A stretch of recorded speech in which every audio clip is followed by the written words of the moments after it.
In this video, we're going to summarize those postulates and theorems that we learned in chapter 3. So the first thing we're going to look at is a couple postulates from lesson 3.1, which told you, first of all, in postulate 13, if you have a line and some point not on that line, then there is exactly one line through that point that is parallel to that first line. Postulate 14 tells us that if you have a line, and again some point not on that line, then there's exactly one line through that point perpendicular to that first line. Okay, and then the next few postulates get into parallel lines with transversals. Postulate 15 told you that if you have two parallel lines cut by a transversal, then we know that those corresponding angles are congruent. For example, this angle would correspond to this angle, and those would both be the same measure of degrees. All right, postulate 16 is actually the converse to postulate 15.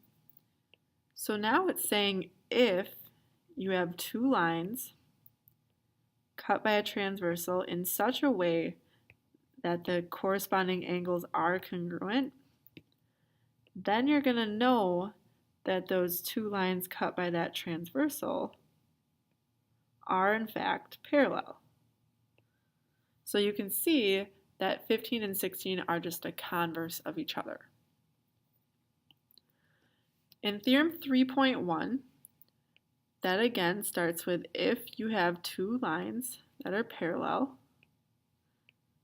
and they're cut by a transversal, then we know something about the alternate interior angles. And it turns out that those alternate interiors, for example, these two obtuse angles, are congruent. Theorem 3.2, again, starts with two parallel lines cut by a transversal. And if that's true, then we know something about the alternate exterior angles. And it turns out that those alternate exteriors, for example, these two, are congruent. Okay, in Theorem 3.3, we start again. If you have two parallel lines, and those are cut by a transversal, then in this case, we're going to look at the consecutive interior angles. For example, if I call this here angle 1 and this here angle 2, now those are not congruent in most cases, but they do add up to equal 180 degrees. So they're supplementary. Now the next three theorems are going to be the converse of Theorem 3.1, 3.2, and 3.3.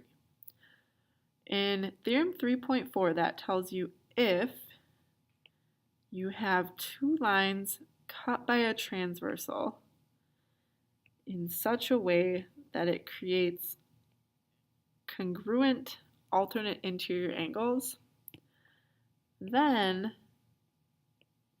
you can say that the lines are parallel. So those two horizontal lines in this case would be parallel to each other. So if you see, Theorem 3.4 is actually the converse of Theorem 3.1.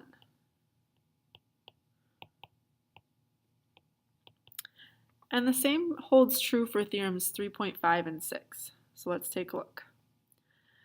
In Theorem 3.5, you have if you have two lines cut by a transversal, in such a way that the alternate exteriors are congruent, then you can say that those two lines are in fact parallel. All right, moving on, Theorem 3.6 is the converse of Theorem 3.3. So it says if you have two lines cut by a transversal such that the consecutive interiors are supplementary, then you can say that those two lines are parallel. All right, the last few are going to stray away from transversals a little bit for a while here. So Theorem 3.7 tells you that suppose we have these two lines, I'm going to call them A and B. If you know A is parallel to B, and you know that same line B is parallel to another line C, so B is parallel to C, then this is that transitive property of parallel lines. You can conclude that the first line, line A, is parallel to that last line C. So A is parallel to C. Theorem 3.8 deals with a linear pair of congruent angles. So if you have two lines that intersect to form a linear pair of congruent angles, so if these two here are congruent, then you know those two lines are actually perpendicular to each other. So that would turn out that those are perpendicular. All right, Theorem 3.9 deals with some more right angles. So if two lines are perpendicular, so there we have two lines that are perpendicular, then those two lines create four right angles. Theorem 3.10 tells you that if you have two adjacent angles such that this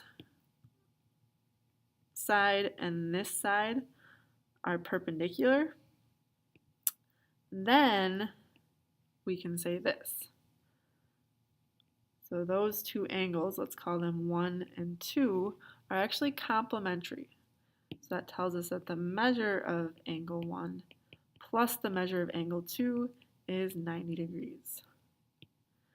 And then in the last two examples, we move back to transversals. So if you have two parallel lines cut by a transversal, and that is perpendicular to the first line, then we know that line is also perpendicular to the other line. Okay, that's if you know the two lines are parallel. Theorem 3.12 goes along those same lines, but now it's saying if you have two lines cut by a transversal, and that transversal is perpendicular to both of those two lines, then we can say that those two lines it cuts through are parallel. So now we know that line and that line are parallel.